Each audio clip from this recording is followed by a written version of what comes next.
Pemilihan bujang dan gadis SMA Negeri 1 Payaraman Kabupaten Ogan Ilir periode 2022 sampai 2023 berlangsung seru dan meriah. Betapa tidak, para peserta tampil begitu api dengan gaya mereka masing-masing. Kepala SMA Negeri 1 Payaraman Sugiyarto mengatakan, pemilihan bujang dan gadis SMA Negeri 1 Payaraman ini diikuti oleh 12 peserta yang merupakan siswa-siswi dari kelas 10 dan 11. Adapun yang menjadi penilaian terhadap peserta yakni wawasan attitude dan bakat yang dimiliki masing-masing peserta. Kegiatan ini merupakan agenda rutin SMA 1 Negeri Payaraman setiap tahunnya.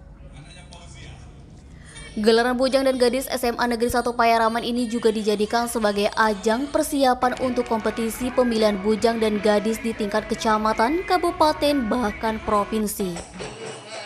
Menurut Sugiyarto, prestasi tersebut menjadi kebanggaan tersendiri bagi keluarga besar SMA Negeri 1 Payaraman karena sudah berkontribusi di ajang pemilihan bujang dan gadis tingkat kabupaten.